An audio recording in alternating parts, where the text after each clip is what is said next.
Graça e paz. Pode sentar. Vocês estão muito ansiosos aí? Amém. Eu perguntei, estou ansioso, o irmão fez assim, ó. Meu Deus. Antes de eu começar a ministrar aqui, ô Toto, eu sei que você está olhando, já acabou? Já? Não? Então tá. Gente, vamos ler um texto da palavra de Deus. Livro de Apocalipse, capítulo 21.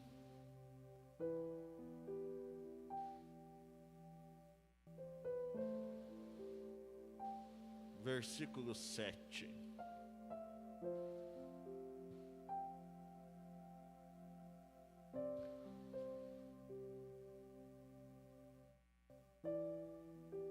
Nós estivemos falando durante esse mês, todo, a respeito de aliança, da importância de uma aliança com Deus, a importância de uma aliança como igreja, como corpo de Cristo, o que nós teríamos que fazer, para que essa aliança fosse fortalecida, que ela acontecesse em nosso meio. Nós falamos de oração, falamos de palavra, e quais são os resultados que essa aliança traz para a pessoa que decide, viver a sua vida com Deus em aliança.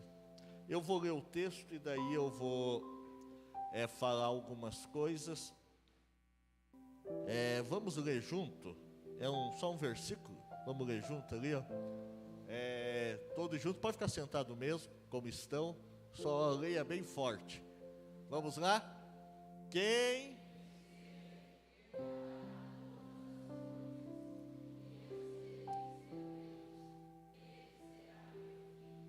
Vamos ler de novo, mais uma vez.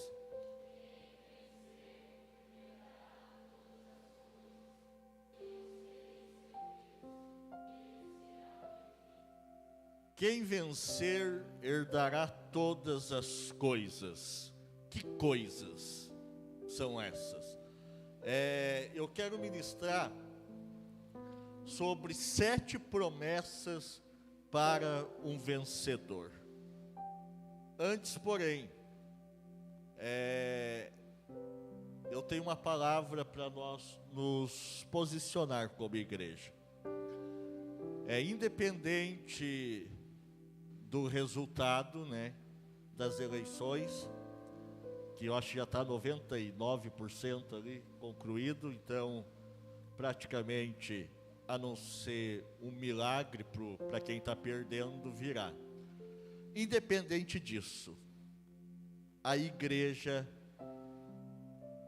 é vencedora. Independente disso, a igreja vence. Por quê? Porque a igreja não é um sistema político, ela não está ligado, a um estado, ela não depende de um governo para sobreviver. Porque se fosse analisar a história da igreja dessa forma, a igreja já teria acabado há muito tempo. A igreja tem mais de 2000 anos de história, nunca faliu e nunca vai falir. Por quê? Porque não é um projeto de homem, é um projeto de Deus. Porém, precisamos entender uma coisa. O estado em que a igreja está inserida, o tipo de governo em que a igreja está inserida, isso pode afetar, de uma forma ou de outra, o que Deus tem para o tempo em que a igreja está inserida. Todas as perseguições da história da igreja, quase todas, mas dá até para generalizar, elas vêm de um contexto de Estado. sobre a igreja. A história da igreja prova isso. Está aí o Maurício, concorda comigo?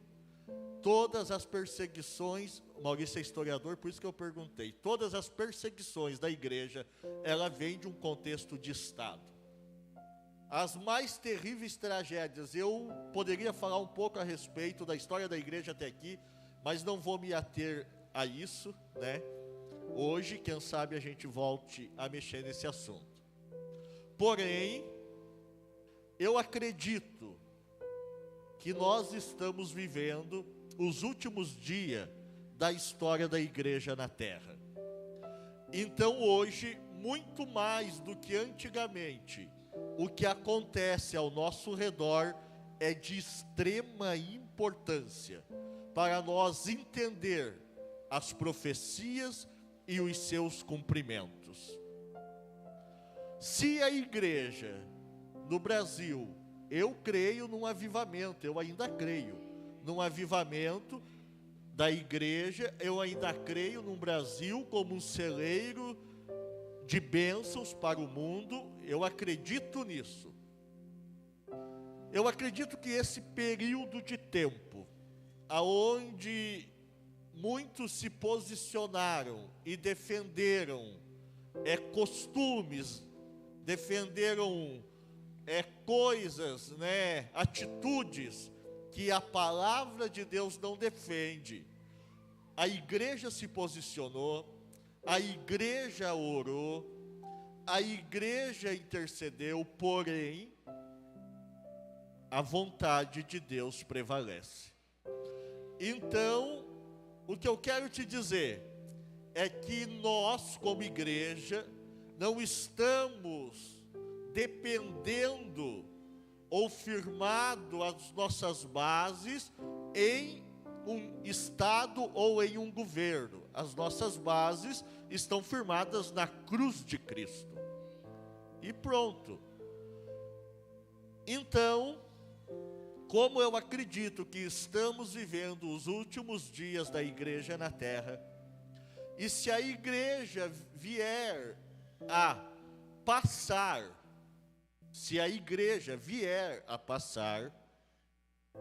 deixo bem claro, se a igreja vier a passar por perseguições, se a igreja vier a sofrer coisas que são contrárias à palavra de Deus, e é provável que isso venha acontecer, então nós temos que nos preparar ainda mais e entender, biblicamente, olhando para a palavra de Deus como espelho, como luz, que Jesus Cristo está voltando.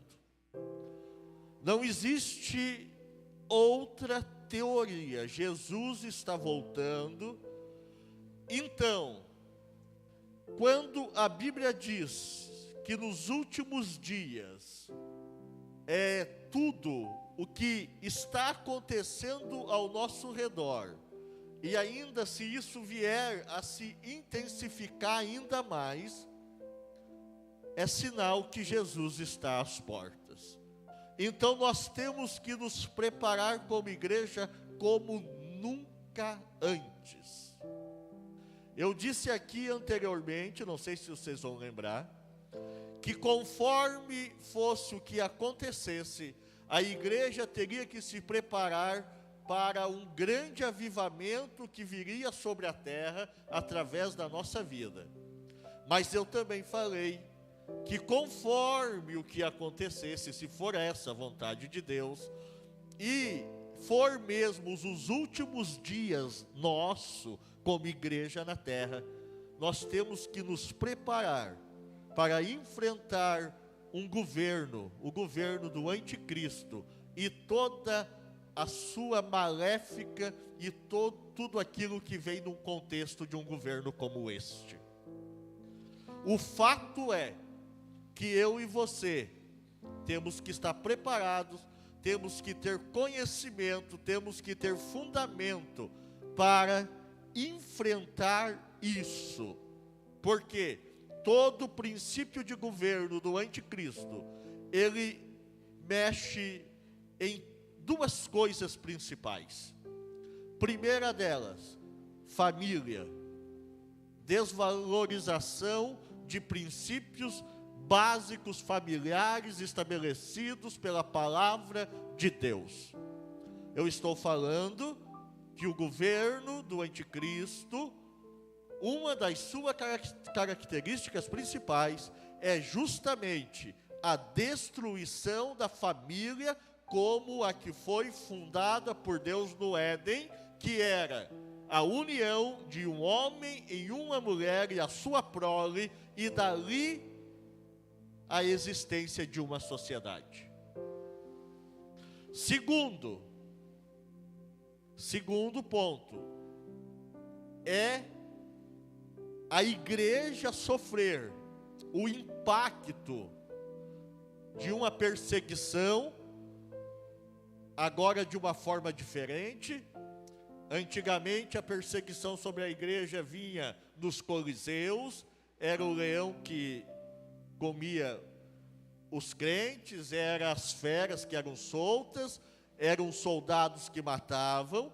Porém hoje nós temos uma luta de identidade, de valores e de princípios, porque o desejo do inimigo é que a igreja venha se apostatar da fé, ou seja, venha concordar com o sistema em que o mundo está implantando, e nós caiamos no seguinte pensamento: é assim mesmo, pode ser assim, está tudo certo assim, e aí os nossos valores e verdades que pregamos a vida inteira, eles começam a ser transformados em verdades, e isso o mundo está pregando de forma escancarada. Então, eu li o texto de Apocalipse, capítulo 21 e o versículo 7, para mexer justamente nisso, porque nós chegamos no momento em que as nossas bases de vida cristã e os nossos pensamentos devem estar voltados para o céu e não para a terra. Que nunca deveríamos ter perdido esse tipo de identificação, mas precisamos entender que o governo de Cristo sobre a terra, através da igreja, é um governo espiritual e não físico, e que a igreja está aqui por um período de tempo estabelecido por Deus e ponto final, e que a vontade de Deus sempre prevalece, e que nem sempre a vontade de Deus é a minha e a tua vontade, ponto final também, e que Deus tem o controle de tudo nas suas mãos, independente do que aconteça ou deixe de acontecer, Deus sempre está no controle. Amém? Então vamos lá. 7 promessas para um vencedor. A primeira promessa está em Apocalipse capítulo 1 e versículo 7. Eu quero que os meninos lá atrás me ajudem.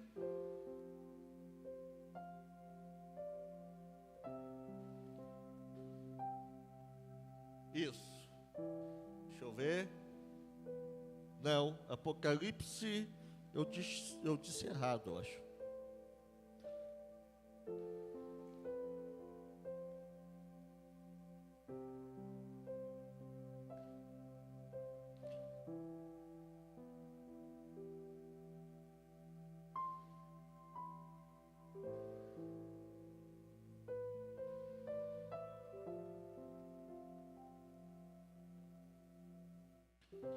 Ache para mim aí, fazendo um favor, pesquisa aí. Ao que vencer, dar-lhe-ei de comer da árvore da vida que está no meio do paraíso de Deus. Essa é a primeira promessa, é Apocalipse 2 e versículo 7, eu acho. É isso aí. Vamos lá então.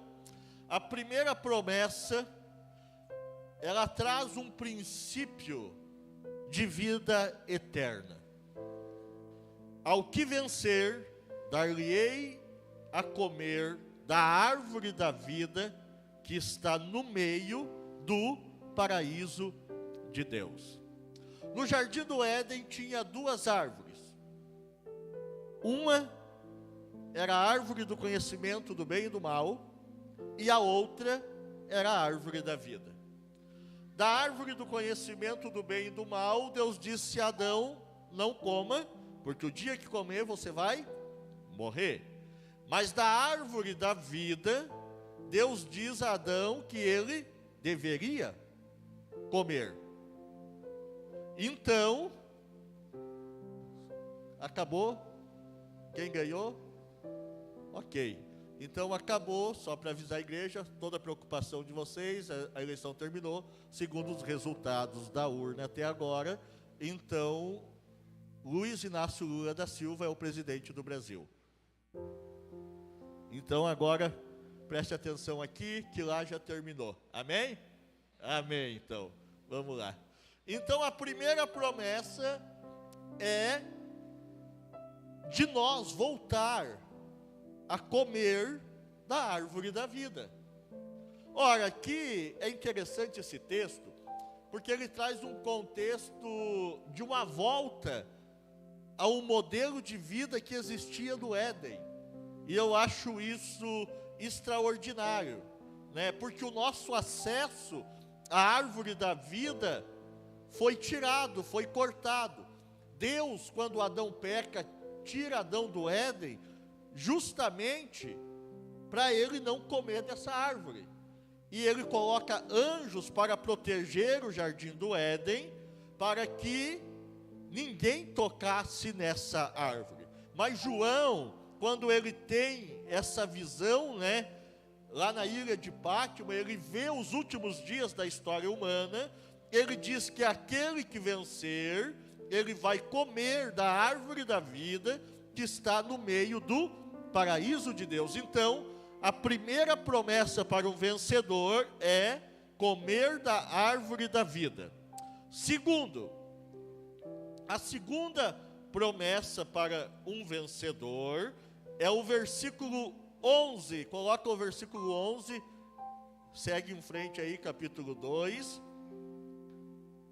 versículo 11, vamos lá. Vamos ler junto para você participar comigo. Vamos lá, pode ler.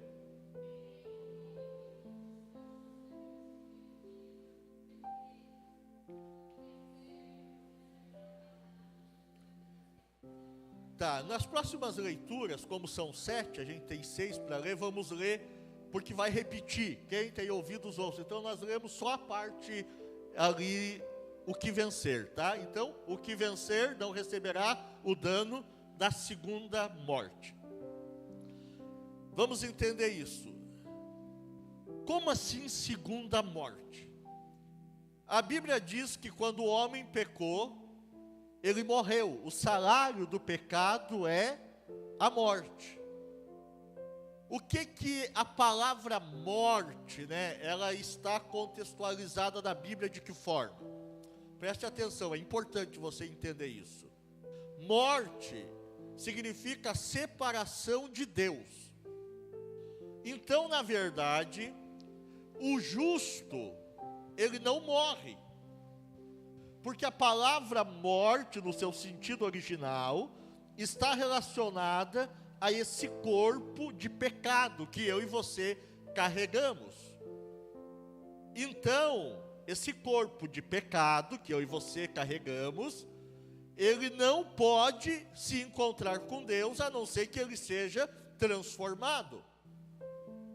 O teu corpo não vai entrar no céu do jeito que você está, ele precisa passar por uma transformação, porque o pecado está nele. Então, morte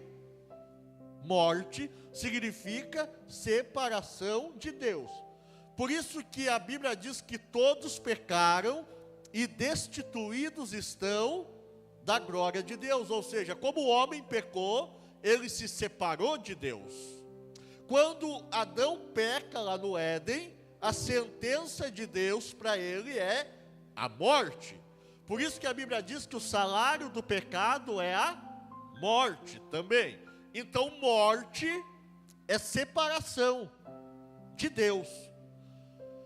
Ontem, né, ainda estamos digerindo isso, né, mas a igreja sabe, eu perdi minha sogra, a mãe da minha esposa, e também a mãe do pastor Adalto, e eu falei um pouquinho aqui, quem estava, que nós não estávamos desesperados, nós não estávamos lamentando algo que acabou para sempre, porque nós acreditamos na palavra de Deus. Ora, então nós choramos de saudade, nós vamos sentir falta, mas nós sabemos que em breve nós estaremos juntos. Essa é a nossa esperança, por isso estamos aqui, porque acreditamos na vida eterna. Se não acredita na vida eterna, não faz sentido nenhum você vir a uma igreja. Ora, se tu acha que tudo acaba aqui, então tu está perdendo o teu tempo. Por quê? Porque a igreja trata de assuntos relacionados não somente à nossa vida aqui na terra, mas também à vida eterna. Então, quando a Bíblia diz que não vai receber o dano da segunda morte, ou seja, nós morremos no pecado e Cristo nos ressuscitou. Então agora nós vivemos em Cristo. A vida que nós recebemos através da cruz nos proporcionou essa vida eterna em Cristo. Então, quem vencer não vai morrer de novo no pecado. Ok? Amém? Que bom, então, se vocês estão entendendo essas partes, eu fico muito feliz. Então, Jesus, né, ele nos promete, né, que nós não vamos mais ser separados dele. Por quê? Porque ele já venceu a morte e o inferno. Então, nós viveremos com o Senhor.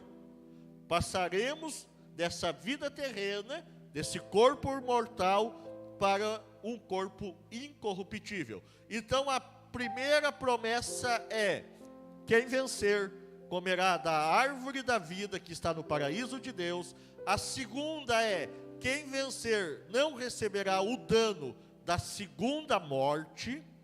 E a terceira, versículo 17 do capítulo 2, vamos lá. Capítulo 2 e versículo 17. Isso. Vamos lá. Ao que vencer, bem forte.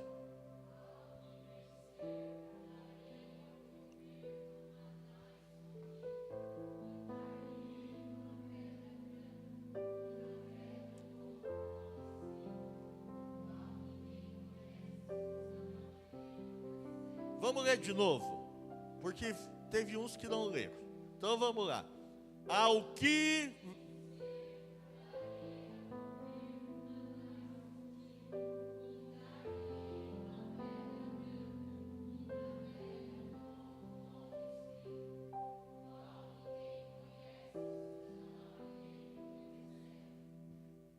Complicou? Essa é a terceira promessa para um vencedor. O que é o maná? O maná, ele simboliza um tipo de Cristo. Lá no deserto, quando o povo estava saindo do Egito em direção a Canaã, a Bíblia diz que caía maná do céu. Então, maná fala de uma provisão, fala de um alimento. Aquele maná que alimentava a multidão no deserto já estava apontando para Cristo como o pão da vida, que depois o apóstolo João vai tratar sobre esse assunto. Mas e a pedra branca? Né? Muita gente questiona essa parte da palavra de Deus, e até já perguntaram: então lá no céu eu vou receber uma pedrinha branca e vou andar com a pedrinha no bolso para lá e para cá? A pedra branca era uma prática judicial do tempo de João, do apóstolo. O que acontecia? Quando o juiz condenava alguém, ele entregava uma pedrinha preta, e na pedrinha estava escrita a sentença do condenado. Mas quando alguém era absolvido, então ele dava uma pedra branca e escrito na pedra a justificação daquele que foi absolvido. Quando um vencedor de corridas, por exemplo, ele ganhava uma corrida ou uma luta, ele ganhava uma pedra branca também. Quando o escravo era liberto, né, quando ele recebia a sua liberdade, ele também ganhava uma pedra branca, porque ele se tornou cidadão daquela pátria. Quando um guerreiro voltava da batalha, também ganhava. Então, essa pedra branca, esse novo nome, está relacionado a uma nova identidade, ao novo começo, a uma nova vida, a qual nós teremos no céu. Então, essa é a terceira conquista de um vencedor. A quarta, versículo 26. Vamos lá. E ao que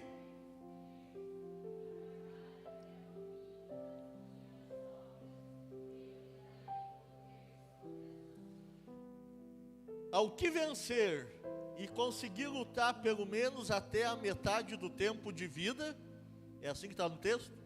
Não. Ao que vencer e guardar até quando? O que você entende por fim? Quando a tua vida, o teu propósito terminar. Isso é muito sério. Porque não importa se você tem 1 ou você tem 30 anos de fé. O que importa é que você chegue até o fim. Por isso que a Bíblia diz: aquele que for fiel até o fim. Não existe julgamento de meio termo. Deus não vai dizer para você: bom, você foi fiel durante a tua vida de 60 anos de fé. Você foi fiel 55 anos, e nos últimos 5 anos você me abandonou e foi cuidar da tua vida, então eu vou levar em consideração os teus 55 anos de que você levou certinho. Não, parece injusto, mas não é. Aquele que for fiel até o fim. Não existe meio termo quando se trata de evangelho, mas é até o fim. Eu lhe darei poder sobre as nações. É lógico que essa promessa, ela está relativa a um governo de Cristo na terra. Ela está apontando, né, para o milênio, ela está apontando para um tempo em que Cristo irá governar na terra e juntamente com ele a sua igreja. Então, a autoridade que a igreja tem de governo, ela não vem do homem, ela vem de Cristo. Então, o que vencer e guardar todas as minhas obras, eu lhe darei poder sobre as nações. Capítulo 3 e versículo 5. Quinta promessa para o vencedor.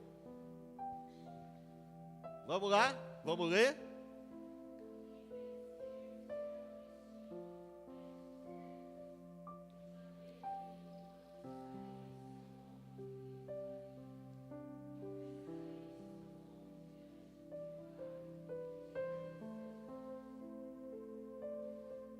Vestes brancas, o branco significa pureza. O branco significa ausência de pecado. Ou seja, esse novo céu, essa nova terra, é um lugar onde vai existir pureza. Então, o que vencer, ele vai ser vestido de vestes brancas, e de maneira nenhuma riscarei o seu nome do livro da vida.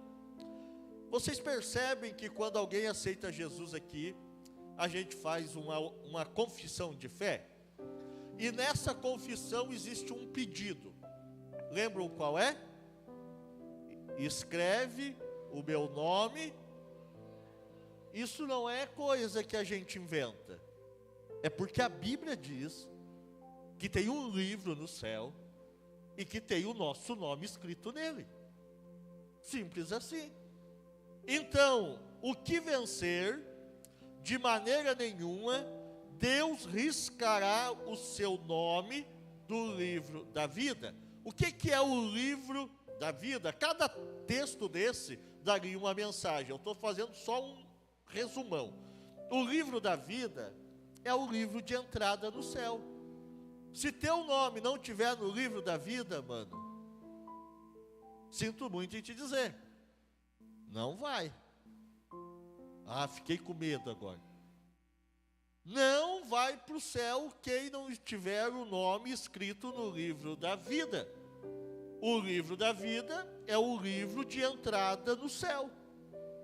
Mas tem uma parte desse versículo que eu ainda gosto mais, que é a última parte.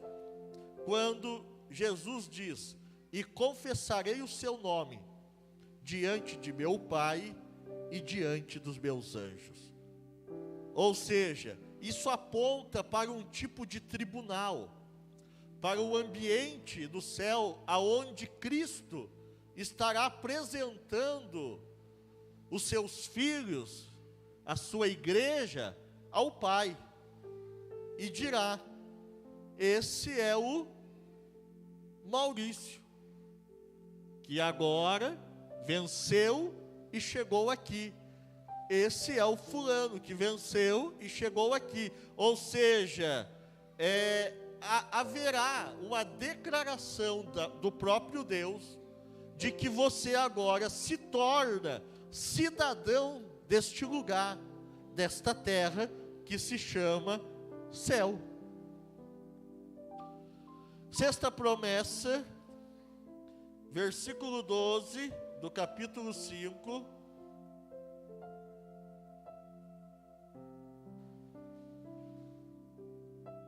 Não é.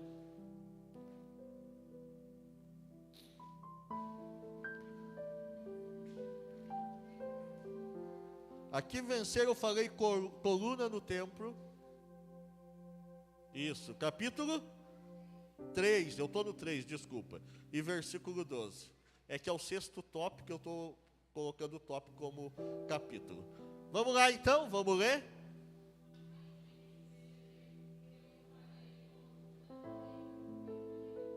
E dele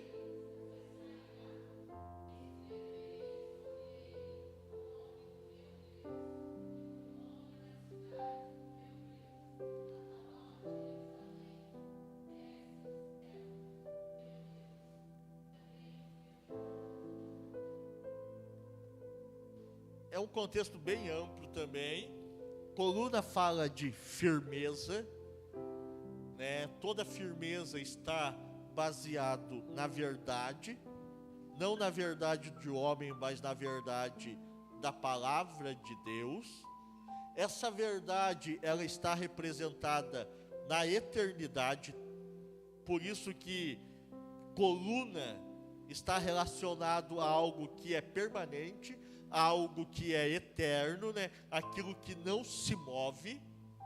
Então, quem vencer não é por um período de tempo, não é por algo que tem validade, por um prazo curto, mas está falando de algo eterno, porque tem estrutura e não se move. Então está falando que a eternidade nossa no céu é uma eternidade eterna. Também o texto fala da cidade, né, da Nova Jerusalém. Não vou entrar nesse contexto, porque o que eu quero passar para você é que no céu a eternidade realmente vale e ela realmente é para sempre. Por isso que é como uma coluna, como uma verdade que é firme e que não está alicerçada em conceitos humanos e padrões humanos, mas na palavra de Deus. Última promessa, sétima promessa para o vencedor, versículo 21. Vamos lá.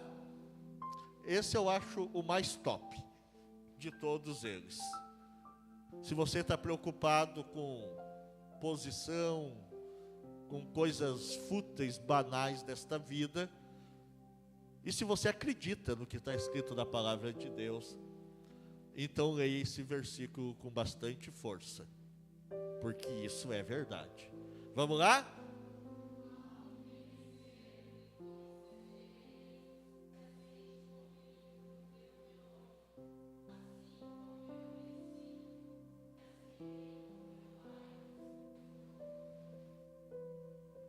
Ou seja, você será participante de um governo pleno de Deus sobre a terra. Você viverá como príncipe. É príncipe que se assenta em trono. E aí eu vou concluir com o versículo que nós lemos lá no final, lá no começo. E eu termino ele no final, que é Apocalipse 21:7. Quem vencer herdará todas as coisas.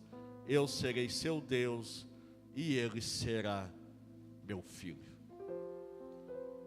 Aí você está preocupado aí. O que vai acontecer? Meu Deus do céu, vai acabar o mundo. Agora foi. Não. Fiz questão de trazer essa mensagem para contextualizar exatamente com o tempo e o período que estamos vivendo, que hoje, exatamente hoje, Deus pode ter dado um start no seu relógio escatológico. Então, de uma forma ou de outra, eu estou muito feliz. Muito feliz. Por quê? Porque eu sei que se tudo que ouvimos durante esses últimos dias, todos os ataques sobre verdades bíblicas, princípios, valores, família, tudo isso, e se tudo isso vier a acontecer, é porque o tempo está muito mais próximo do que nós imaginamos. E aí eu quero convidar você para ficar de pé, e nós vamos terminar essa noite com aquela frase famosa da palavra de Deus que você conhece, que se chama Maranata. Ora vem, Senhor Jesus. Esse é o nosso maior tesouro. Essa deve ser a nossa maior vontade. Para isso devemos viver. Então, se Deus está levando nós, a nossa geração, para viver esses últimos dias, você já imaginou? Você já parou para pensar que privilégio você viver a segunda vinda de Cristo? Você já pensou que privilégio você viver os últimos dias da história da igreja na face da terra? Você já pensou se é no teu tempo de vida, se é no nosso tempo, que vamos ver o céu se abrir, que vamos ver Jesus voltar com os seus anjos para buscar a sua igreja, para buscar o seu povo? Ou você não acredita nisso? Eu creio nisso. Então não há motivo para se ficar desesperado, não é motivo para ficar frustrado. Jesus tem o controle de todas as coisas. E se o relógio de Deus está batendo meia-noite, igreja, o que nós temos que ter é estar preparado, com as nossas lamparinas acesas, com o óleo, separadinho ali na nossa botija de azeite, e nós não temos outra palavra, não temos outra verdade para proclamar e para dizer ao mundo, a não ser, ora vem, Senhor Jesus. Independente de situação, de circunstância, do que vai acontecer, do que vai deixar de acontecer, do que vai ser liberado, do que não vai ser liberado, se vamos poder fazer culto, se não vamos poder fazer culto, não estou preocupado com isso, porque estou falando da igreja de Cristo, estou falando da maior instituição fundada na terra. Não foi o fulano, o cicrano, foi Deus que estabeleceu. E não estou falando de palavras minhas, estou falando do que a Bíblia diz, que as portas do inferno não prevalecerão contra a minha igreja. Então não adianta, não tem inferno, não tem governo, não tem nada que possa se levantar e frear aquilo que Deus disse que é imparável, que é a sua igreja. Então deixe de lado todo medo, mas faça o contrário, se coloque como coluna da verdade, se posicione como filho de Deus, como igreja de Cristo, e se vir o que está para vir, se for o tempo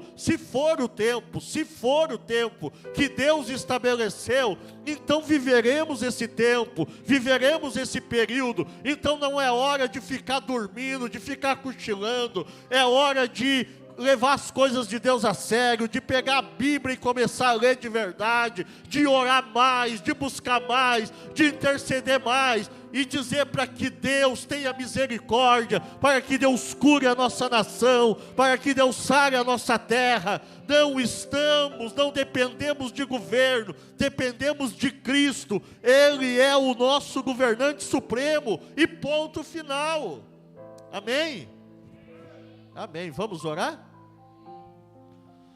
Feche teus olhos, incline tua cabeça aí onde você está.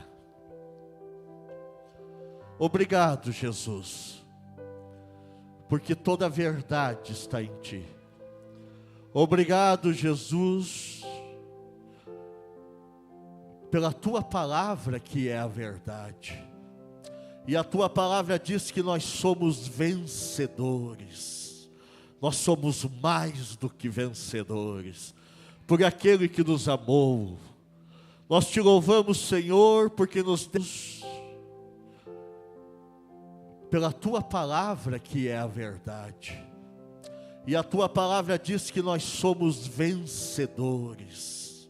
Nós somos mais do que vencedores, por aquele que nos amou.